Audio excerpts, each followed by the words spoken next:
The sun hung low over Maplewood Park, bathing the trails and trees in a golden glow. Clara Davis tugged the leash gently, encouraging her golden retriever, Milo, to keep pace with her. It was their usual routine, a quiet evening walk to decompress after a long day of designing graphics and meeting deadlines. Clara cherished these walks, a precious escape from the clutter of her small home office and the incessant pinging of emails. Milo, with his shimmering golden fur and ever-wagging tail, bounded ahead, his nose pressed eagerly to the ground. He paused every few steps to sniff a bush or inspect a discarded leaf, as though he were on the trail of some grand mystery only he could solve. Clara smiled at his enthusiasm. Milo was her anchor, her constant companion through the chaos of life. The park was alive with activity. Parents pushed strollers along the paths, their children toddling beside them. Runners zipped by, their rhythmic footsteps blending with the sound of distant laughter near the playground. The breeze carried the scent of blooming wildflowers and freshly cut grass, reminding Clara why she had fallen in love with this part of town. Milo barked once, a happy sound that snapped Clara out of her thoughts. He had spotted a squirrel darting across the trail and froze, his tail wagging furiously as he lowered himself into a playful crouch. Clara chuckled, pulling the leash gently. "Nice try, buddy," she said. "But we're not chasing squirrels today." Milo let out a little huff of disappointment, but followed her lead, his tail still wagging. As they rounded a bend in the path, Clara noticed a man sitting on a weathered wooden bench just ahead. His appearance stood out against the idyllic backdrop of the park. He slouched forward, his elbows resting on his knees, and his hoodie, stained and frayed, hung loosely over his lanky frame. The scuffed boots on his feet tapped nervously against the dirt, and he seemed to watch every passerby with a piercing gaze that made Clara's skin prickle. Clara instinctively tightened her grip on Milo's leash. Her heart fluttered with unease, though she tried to brush it off. Maplewood was a safe neighborhood. The park was full of people, and she was just letting her imagination get the better of her. Milo, ever the optimist, trotted forward without hesitation, his tail wagging like a banner of goodwill. Clara followed cautiously, offering the man a polite nod as they passed. "Out for a stroll, huh?" the man muttered, his voice gravelly and laced with bitterness. Clara glanced at him, surprised by the unsolicited comment. His sharp eyes locked on her, and his lips curled into a sneer. "Just getting some fresh air," Clara replied cautiously, keeping her tone neutral. She had no intention of engaging further and quickened her pace slightly. The man's voice followed her, louder this time. "Fresh air must be nice for people like you." Clara froze mid-step, Milo stopping beside her as he picked up on her tension. She turned to face the man, confusion etched on her face. "Excuse me," she said, her voice careful. The man stood now, towering over her despite his wiry frame.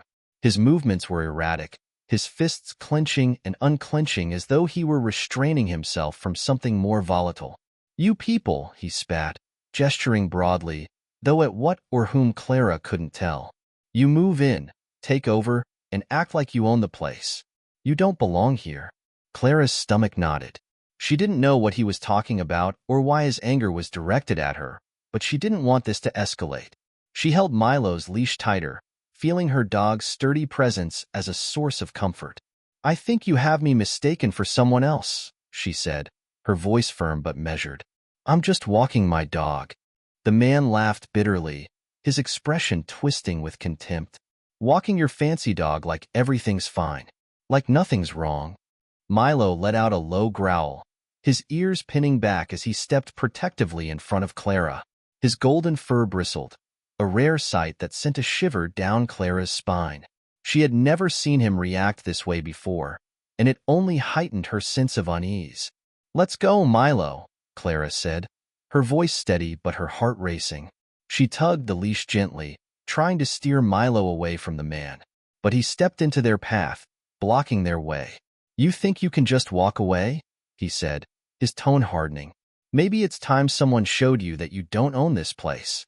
Clara's breath caught in her throat as the man's gaze dropped to Milo. A chilling grin spread across his face. "That mutt," he said, his voice dripping with malice, acting all tough, just like his owner. Before Clara could react, the man raised his boot and swung it toward Milo. The sound of the impact, flesh against flesh, rang out, followed by Milo's sharp, heart-wrenching yelp. "Milo!" Clara screamed, dropping to her knees as her dog crumpled to the ground. She reached out, her hands trembling as she cradled him. His body shook, and his eyes blinked up at her, full of pain and confusion. The man stood over them, a cruel satisfaction on his face. "You people think you can do whatever you want," he muttered, as if to himself. Then, without another word, he turned and disappeared down the trail, his footsteps crunching against the gravel until they faded into the distance. Clara's chest heaved as she fought back tears. The peaceful evening had turned into a nightmare in an instant. She ran her hands gently over Milo, checking for injuries.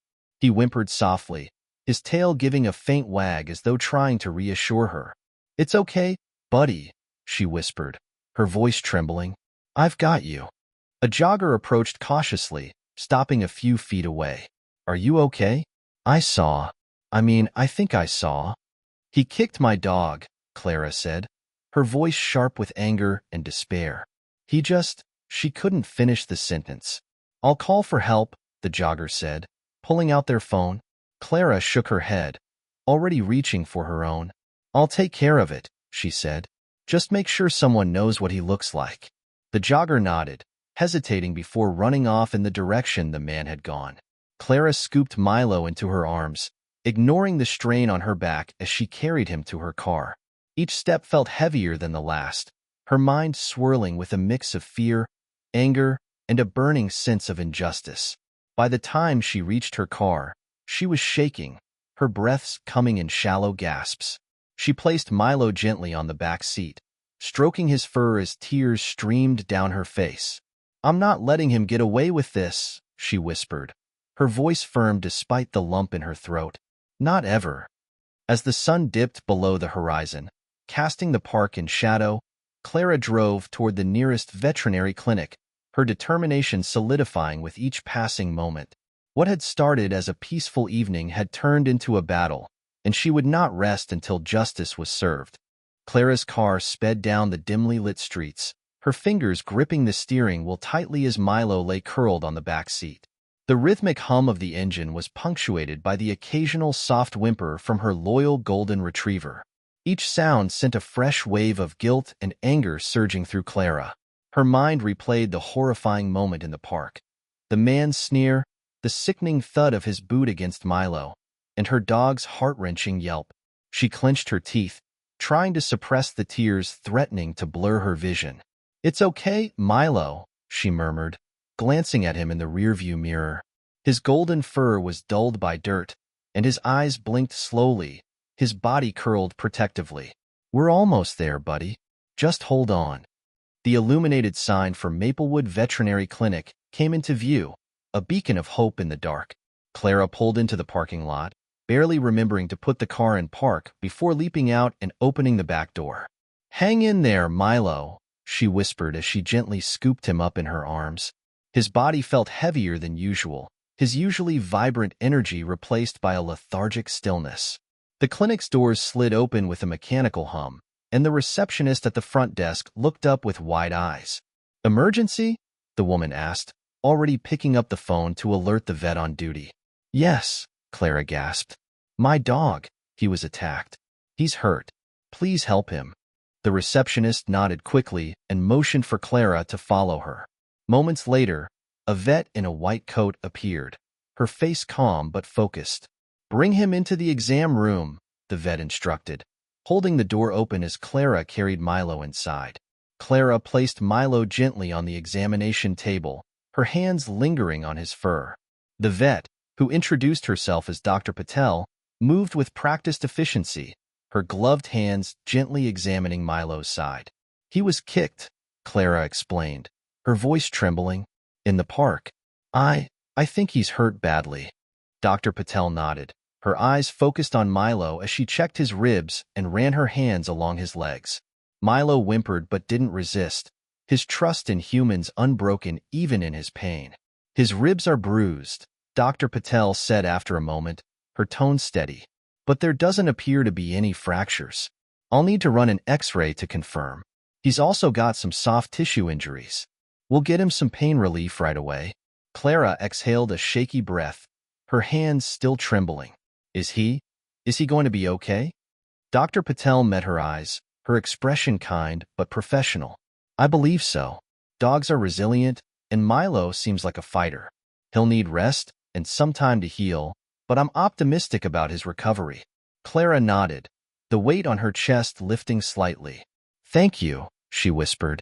Dr. Patel administered an injection to ease Milo's pain, and Clara watched as her beloved dog's tense body seemed to relax. His breathing steadied, and he closed his eyes, his tail giving the faintest wag. You're so brave, Clara murmured, stroking his head gently. Dr. Patel stepped back, removing her gloves and gesturing for Clara to follow her out of the exam room. I'll have the technician take Milo for the X-ray now, she said. While we wait, let's go over a treatment plan and discuss what happened. Clara hesitated, her eyes lingering on Milo before she nodded. She followed Dr. Patel into a small consultation room, the walls lined with photos of smiling pets and their owners. Dr. Patel gestured for Clara to sit, then folded her hands on the desk in front of her. I need to ask, the vet began gently. You said this happened in the park. Was it an accident, or? Clara's jaw tightened, her nails digging into her palms. No, she said firmly. It wasn't an accident. A man attacked us. He was angry, shouting about, I don't even know what. Milo was just trying to protect me, and she broke off, swallowing the lump in her throat. Dr. Patel's expression softened. I'm so sorry that happened to both of you. Have you reported it? Not yet, Clara admitted. I was so focused on getting Milo help that I didn't think about anything else. That's understandable, Dr. Patel said, but I encourage you to report it. What that man did is not okay. If you need Milo's medical records to support your case, I'll make sure you have everything. Thank you, Clara said again, her voice steadier now. I'm definitely going to report it. He can't just get away with this. Dr. Patel nodded, her calm demeanor reassuring. Good. In the meantime, we'll focus on Milo's recovery. He'll need rest, and you'll need to keep an eye on his appetite and behavior. I'll send you home with pain medication and instructions for his care. Clara left the clinic that night with Milo's X-rays, a list of instructions, and a determination that burned brighter than her fear. The following morning, Clara sat in her kitchen, her laptop open in front of her and a cup of coffee growing cold by her side. Milo lay on a plush bed in the corner, his breathing steady as he rested. Clara had spent most of the night researching how to report an assault and gathering her thoughts. Her fingers hovered over her phone as she dialed the non-emergency police line. Maplewood Police Department, a calm voice answered. How can I assist you? I need to report an incident, Clara began, her voice steady but firm. She explained what had happened, detailing the events in the park and providing a description of the man. The officer on the line asked for her contact information and assured her that someone would follow up. Clara felt a flicker of relief as she hung up. Her next call was to her brother-in-law, Ethan. Ethan was a former private investigator with a no-nonsense attitude and a knack for solving problems. He answered on the second ring. Clara? What's going on?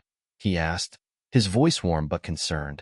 Clara recounted the incident, her voice wavering only slightly as she described Milo's injury.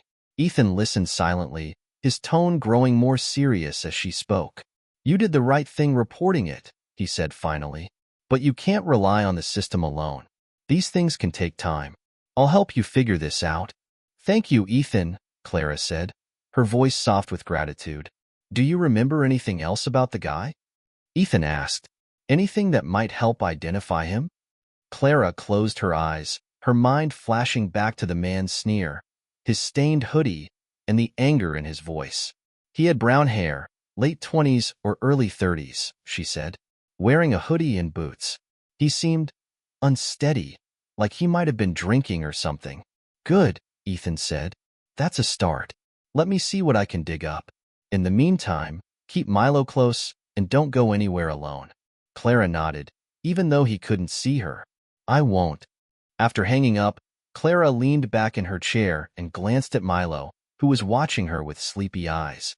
We'll get through this, she said, more to herself than to him. I promise. Over the next few days, Clara balanced caring for Milo with following up on the case.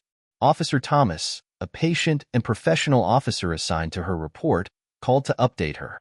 We're canvassing the park and surrounding areas, he said, but it might take some time. I appreciate your patience. Clara's frustration simmered, but she held her tongue. She couldn't afford to lose hope, not for Milo's sake or her own. Ethan, true to his word, began digging into the man's identity. He visited local bars and talked to people in the area, piecing together a picture of the man Clara had described. Clara also took matters into her own hands, visiting the park again and speaking to other regulars. One jogger remembered seeing the man and provided a possible name, Brett Carson. With each new piece of information, Clara's determination grew. The man who hurt Milo had made a grave mistake. He had underestimated Clara, and she wasn't going to stop until justice was served. The morning sun filtered through the sheer curtains of Clara's living room as she sat cross-legged on the couch, her laptop open on the coffee table. Beside her, Milo lay curled up on his dog bed, his breathing steady but slow. The pain medication Dr. Patel had prescribed seemed to help, but every now and then, he whimpered softly in his sleep, and Clara's heart ached anew. The name Brett Carson hovered in her mind like a persistent shadow. Clara hadn't slept much the night before, poring over what little information she could find online. A quick search had yielded a handful of old social media profiles and vague mentions in local forums. Brett was a drifter, with no fixed address and a reputation for picking fights. The more she uncovered, the more determined she became to ensure he faced justice. Her phone buzzed on the table, startling her out of her thoughts. She picked it up to see Ethan's name flashing on the screen. Hey, she answered, her voice tinged with exhaustion. I've got something, Ethan said without preamble. One of my contacts recognized the name. Brett Carson used to work at a warehouse near the industrial district, but he got fired a few months ago for causing trouble. He's been spotted in the area since then, likely squatting in one of the abandoned buildings. Clara's grip on the phone tightened. Do you think he's still there? Possibly, Ethan replied. Guys like him don't stray far from what they know. I'd bet he's hiding out somewhere familiar. But we need to be smart about this. You can't confront him on your own. I know, Clara said, her voice firm. I'm not stupid, Ethan. But I can't just sit here waiting for the police to do something. I get it, Ethan said. That's why I'm helping you. I'm heading to the area now to ask around. See if anyone's seen him. Stay home, keep Milo comfortable, and I'll call you if I find anything. Thanks, Ethan, Clara said softly. Don't thank me yet, he replied. We're just getting started. Hours passed as Clara alternated between caring for Milo and compulsively checking her phone for updates. She cleaned his wounds, refreshed his water bowl, and sat beside him on the floor, stroking his fur as he rested. When her phone finally buzzed again, her heart leapt. Clara, Ethan's voice came through the line. I've got a lead. What is it? She asked, sitting upright. Someone spotted Brett at a dive bar on the edge of the industrial district last night. The bartender said he left with a guy named Ray who lives in one of the abandoned buildings nearby. I think it's worth checking out. Do you want me to meet you there? Clara asked, already reaching for her jacket. Not yet, Ethan said firmly. I'll scope the place out first. If it's safe, I'll call you. Clara hesitated, but ultimately agreed. She trusted Ethan's judgment, even if waiting made her stomach twist with anxiety. Ethan parked his truck a few blocks from the dive bar, its faded neon sign flickering weakly in the late afternoon light. The industrial district was a maze of crumbling warehouses, graffiti-covered walls, and narrow alleyways. It was the kind of place people went to disappear, and Ethan wasn't surprised that Brett had found refuge here. Inside the bar, the smell of stale beer and cigarette smoke hung heavy in the air. A few patrons sat hunched over their drinks, their faces shadowed in the dim light. Ethan approached the bartender, a burly man with a thick beard and tired eyes. Looking for someone, Ethan said, sliding a $20 bill across the counter. The bartender glanced at the bill, then at Ethan. Who? Brett Carson, Ethan replied. Heard he was here last night. The bartender pocketed the money, his expression unreadable. Yeah, he was here. Loud as hell, like always. Left with Ray. Lives down in the old Harris warehouse on 5th Street. Ethan nodded, sliding another bill across the counter. Thanks. As he left the bar, Ethan pulled out his phone and dialed Clara. I've got an address, he said. The old Harris warehouse. Meet me there, but stay in the car until I say it's safe. I'll be there in 20 minutes, Clara said, her voice resolute. Clara's hands tightened around the steering wheel as she approached the warehouse district. The roads were lined with derelict buildings, their windows shattered and walls covered in layers of peeling paint and graffiti. Her car's headlights illuminated the crumbling facade of the Harris warehouse, where Ethan's truck was already parked. She pulled up beside him and rolled down her window. What's the plan? Ethan leaned against her car, his face set in a grim expression. I'm going in to see if he's there. Stay here and keep your phone handy. If anything happens, call the police. Clara wanted to argue, but the look in Ethan's eyes silenced her. She nodded reluctantly. Be careful. Ethan gave her a reassuring nod and disappeared into the shadows. Inside the warehouse, the air was damp and smelled of mildew.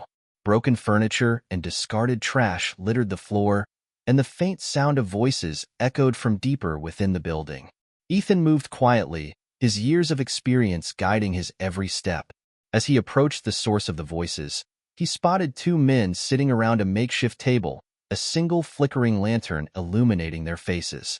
One of them fit Brett's description, disheveled, wiry, and twitchy. Ethan stepped into the light, his presence commanding immediate attention. Brett Carson, he said evenly.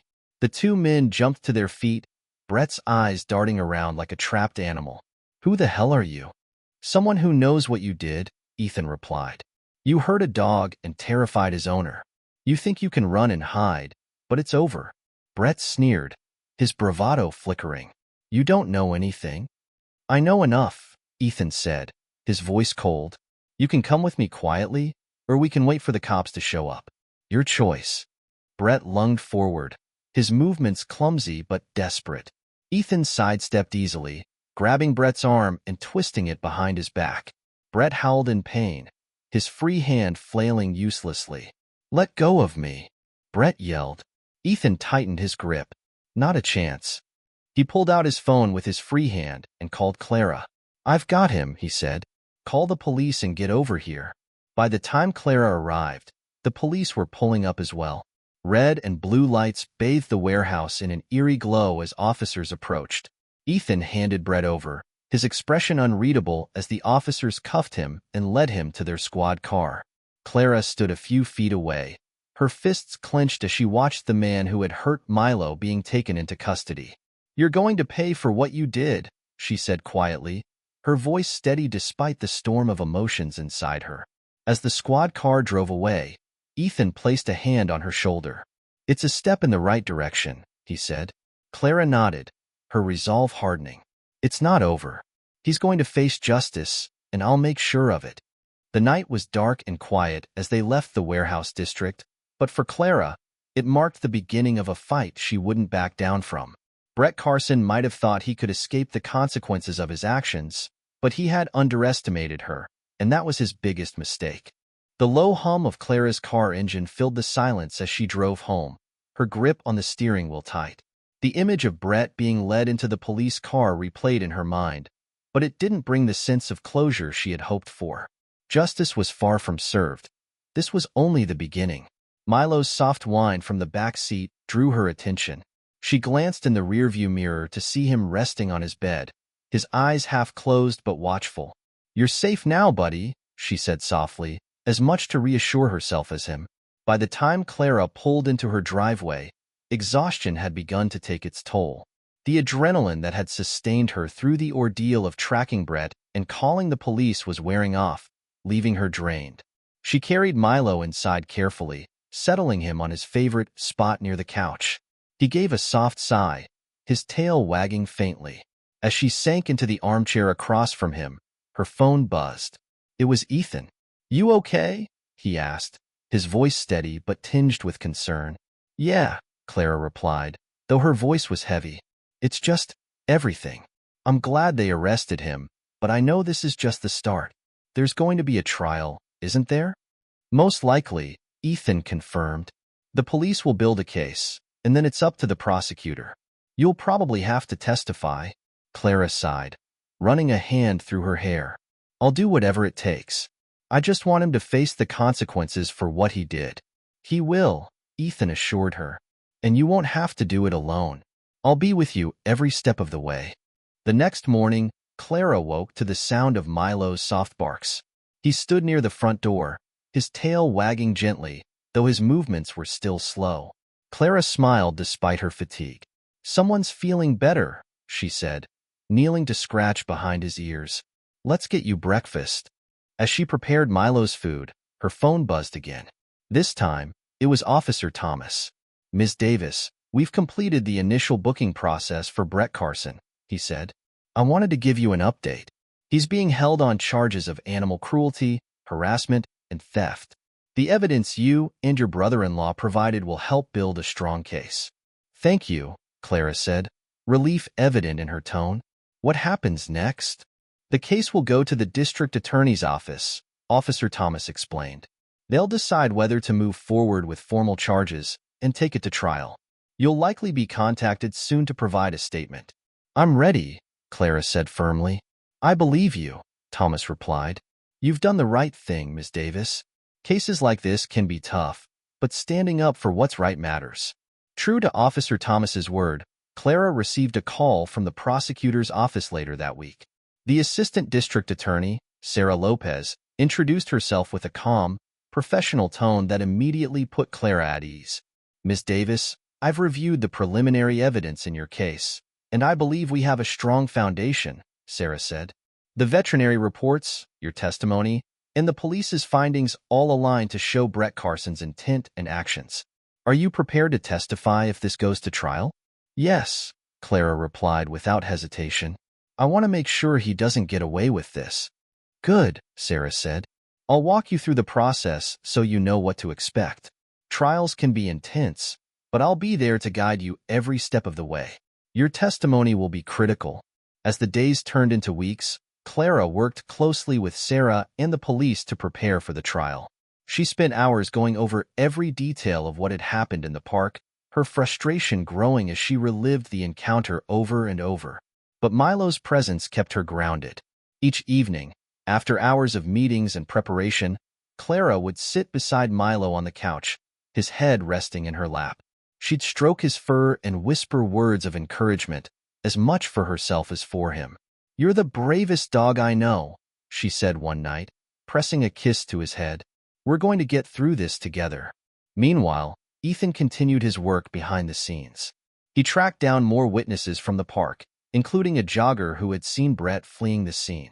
With Sarah's guidance, Ethan also gathered evidence of Brett's past aggressive behavior, including an old incident report from his former job at the warehouse.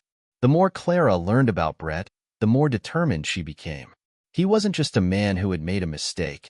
He was someone who had a pattern of lashing out and hurting others. One evening, Ethan sat across from Clara at her kitchen table, a folder of evidence spread between them. Here's what we have, he said, pointing to a stack of papers. His arrest record, the witness statements, and Dr. Patel's report on Milo's injuries. Sarah's confident this will hold up in court. Clara nodded, her resolve hardening. I'm ready. Whatever it takes, I'll do it. You've come a long way, Ethan said, his voice filled with quiet admiration. Not everyone would have the courage to fight like this. Clara looked at Milo, who was dozing in his bed, and smiled. He's worth it, she said simply. The day finally came when Clara received a call notifying her that the trial date had been set. As she hung up the phone, a mix of nerves and determination settled in her chest. She looked down at Milo, who wagged his tail weakly, as though sensing her mood. This is it, she said, kneeling beside him. We're going to make sure he can't hurt anyone else, Milo. For you, for us, for everyone he's tried to scare. Milo licked her hand, his eyes filled with trust and love. Clara felt a surge of strength. She wasn't just fighting for Milo. She was fighting for justice. for the belief that no one had the right to harm the innocent and walk away without consequence. The fight was far from over, but Clara knew one thing for sure. Brett Carson would face justice, and she wouldn't stop until he did. The courthouse loomed ahead, its clean lines and polished stone stark against the pale blue sky.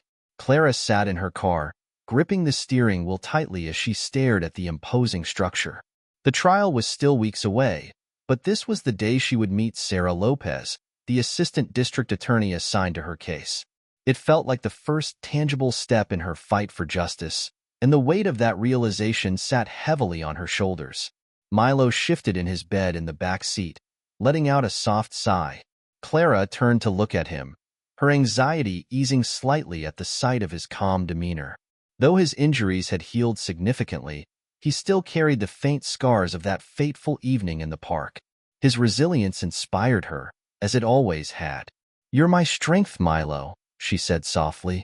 "We've got this." With a deep breath, she grabbed her bag and stepped out of the car, Milo's leash in hand. Though she hated leaving him behind, the meeting wouldn't take long. She gave him one last reassuring pat before locking the car and heading inside. Sarah Lopez greeted Clara in a small, brightly lit conference room on the second floor of the courthouse. Sarah was in her late 30s, with sharp eyes and an air of confidence that immediately put Clara at ease. Her tailored blazer and neatly tied back hair spoke of someone who was meticulous and prepared. "Ms. Davis, thank you for coming in," Sarah said, offering a firm handshake. "I've reviewed the case file, and I believe we have a strong chance of securing a conviction. But it'll take careful preparation on both our parts." Clara nodded, her nerves easing slightly.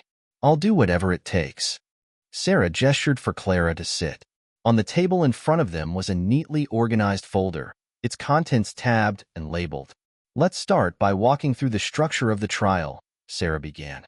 "We'll have opening statements, witness testimonies, cross-examinations, and closing arguments.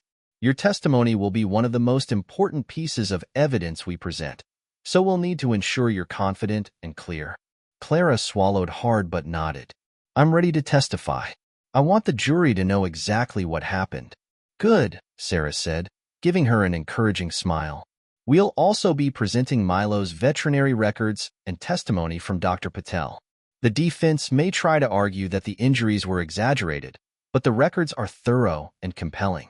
We'll make sure the jury sees the full picture." "Do you think Brett's lawyer will try to discredit me?" Clara asked, her voice steady despite her nerves. "Possibly," Sarah admitted. "It's a common tactic. They might question your memory of the incident or imply that Milo was aggressive. But we'll prepare you for those questions. The key is to stay calm and stick to the facts." Clara nodded, determination replacing her apprehension. "I can do that." Over the next few weeks, Clara worked closely with Sarah to refine her testimony. They met several times to rehearse her answers to potential questions, both from Sarah and the defense. Each session left Clara feeling more confident, though the emotional toll of reliving the incident was undeniable. One afternoon, after an especially intense practice session, Clara returned home to find Milo waiting by the door, his tail wagging slowly. She dropped to her knees and wrapped her arms around him, burying her face in his fur. "You're the reason I can do this," she whispered. "You're my brave boy." Milo licked her cheek, his eyes filled with the unwavering loyalty that had carried her through so many dark moments. Meanwhile, Ethan continued his investigative work. He uncovered additional witnesses who had seen Brett in the park before and after the attack, bolstering Clara's case. One witness, a jogger named Maria, had seen Brett harassing another dog owner the week before. Maria agreed to testify, her account painting a clear picture of Brett's escalating behavior. Sarah was thrilled with the new evidence. "This establishes a pattern of aggression," she explained during one of their meetings. "It strengthens our argument that Brett's actions weren't impulsive but deliberate." Clara felt a surge of gratitude for Ethan and Maria. Every piece of evidence brought her closer to the justice Milo deserved. As the trial date approached, Clara faced a new challenge, the emotional strain of knowing she would soon be in the same room as Brett. Though she hadn't seen him since the night he was arrested, the thought of his sneering face filled her with a mix of anger and fear. During one of their final meetings, Sarah addressed Clara's concerns. It's natural to feel uneasy about facing him, Sarah said gently. But remember, you're not alone. I'll be there, and so will the jury. Focus on telling your truth. That's what matters. Clara nodded, her resolve hardening. I won't let him intimidate me. Not this time. The night before the trial, Clara sat in her living room, Milo's head resting in her lap. The house was quiet, save for the soft hum of the refrigerator and the occasional rustle of Milo shifting in his sleep. Clara's thoughts raced, her mind alternating between rehearsing her testimony and imagining the courtroom scene. I'm doing this for you, she whispered, running her fingers through Milo's fur. You deserve justice, and I won't stop until you get it. Milo's tail thumped softly against the floor, his silent affirmation filling Clara with the strength she needed. When she finally went to bed, her dreams were restless but filled with a glimmer of hope. The morning of the trial dawned clear and bright, a stark contrast to the storm of emotions swirling within Clara. She dressed carefully, choosing a simple blouse and slacks that made her feel both comfortable and confident. Ethan picked her up, his steady presence a welcome source of support. As they drove to the courthouse, he glanced over at her. You ready for this? He asked. Clara took a deep breath, her fingers brushing the leash in her bag, a talisman of strength and love. I am. For Milo, I am. As they arrived at the courthouse and stepped inside, Clara felt a wave of determination wash over her. This was the turning point, the moment she had been preparing for. No matter what happened, she would stand tall. She would tell her story, and she would ensure that Brett Carson faced the consequences of his actions. Milo's strength had carried her this far. Now it was her turn to be strong. For him, for herself, and for the justice they both deserved. The courthouse buzzed with restrained energy as Clara walked through its heavy double doors, clutching Milo's leash tightly in her hand. Though Milo wasn't allowed inside, the leash was her anchor, a tangible reminder of why she was here. Every step she took echoed with a mixture of determination and nerves. Today, the fight for justice would unfold in a room filled with strangers, jurors, lawyers, and the man who had hurt her beloved Milo.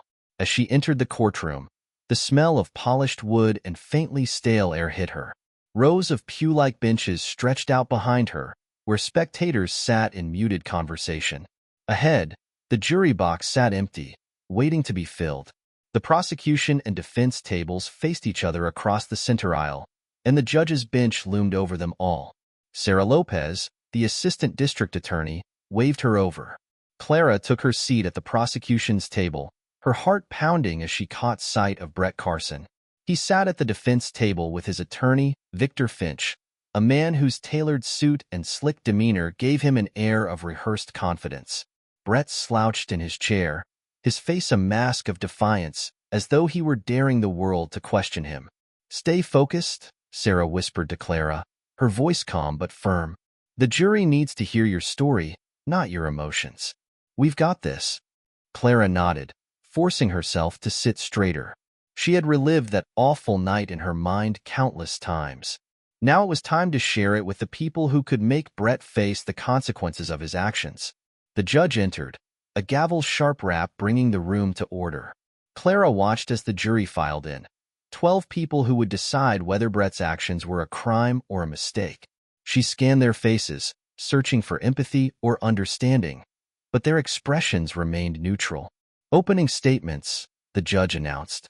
Sarah rose first, walking to the center of the room with an air of quiet authority.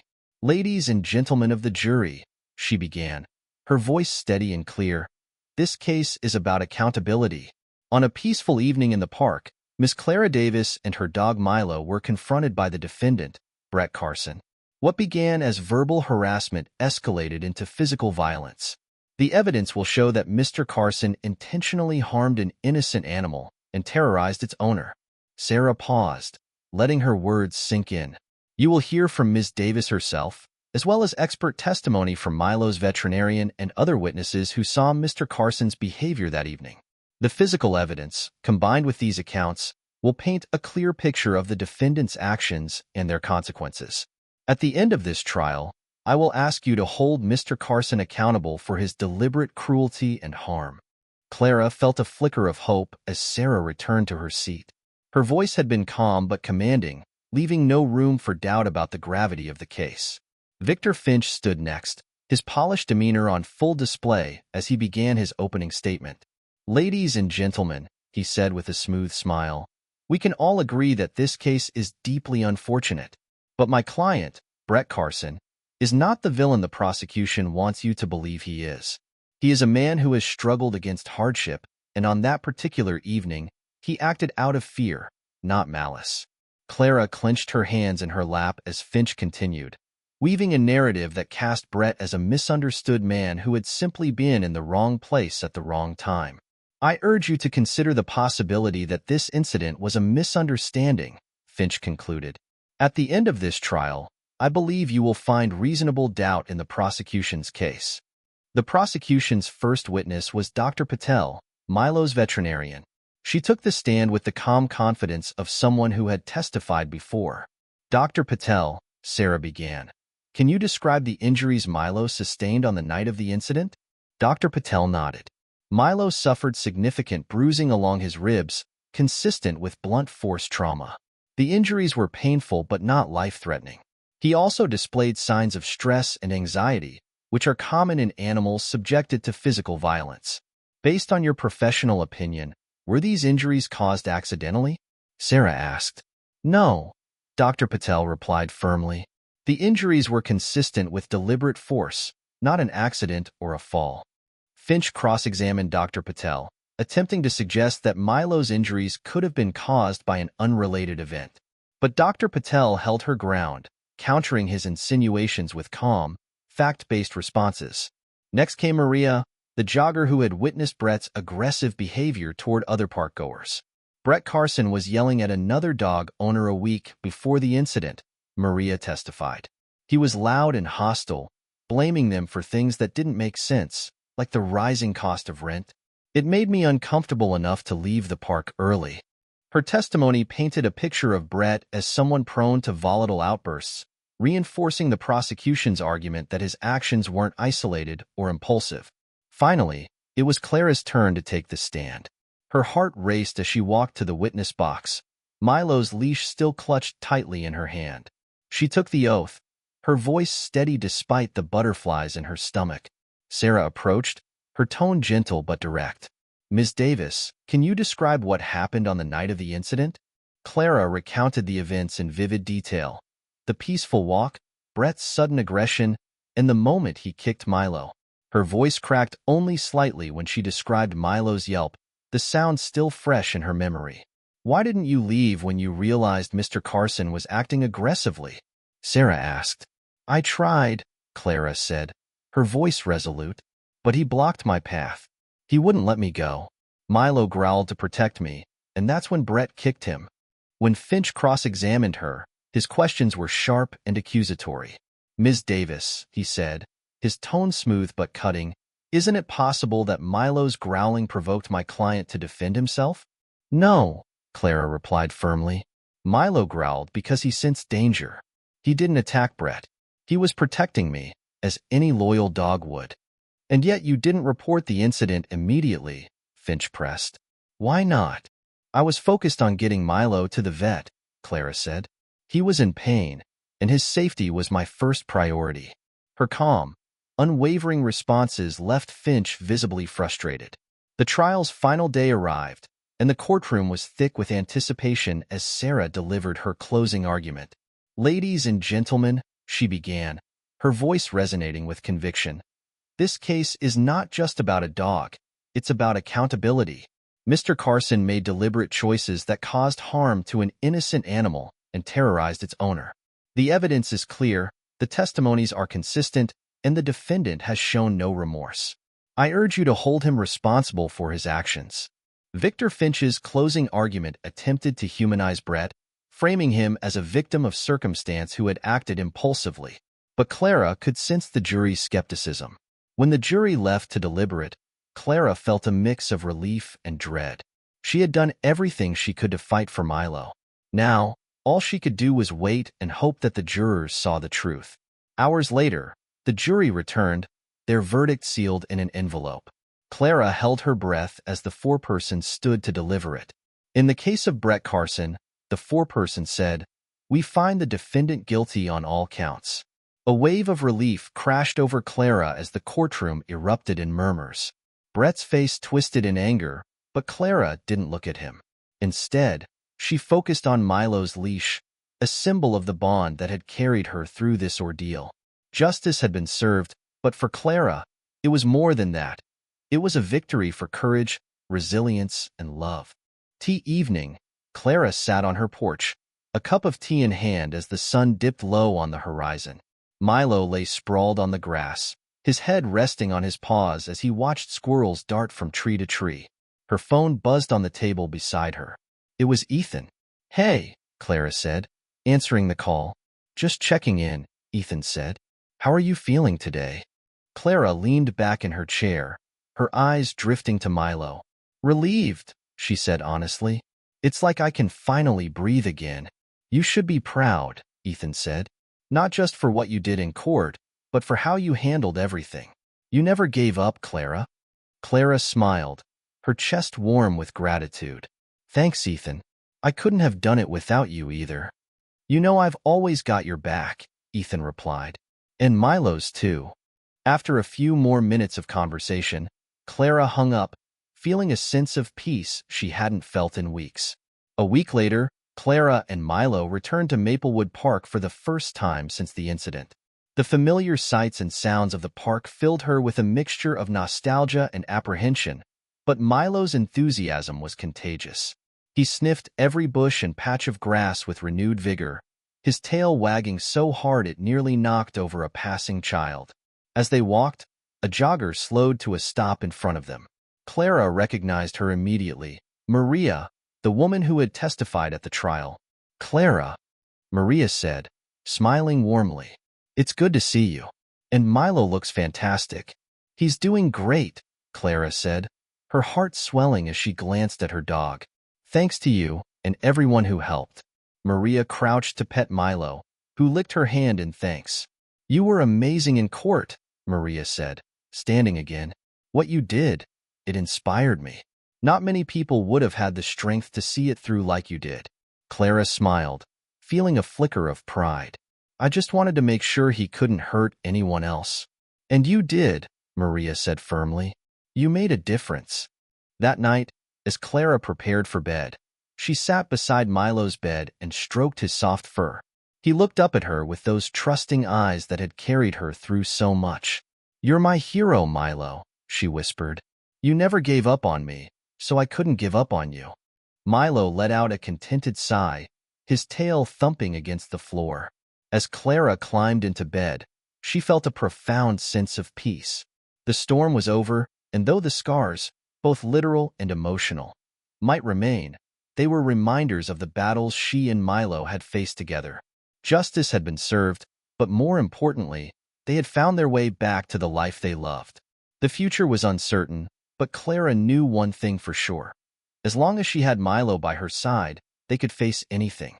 And for now, that was enough.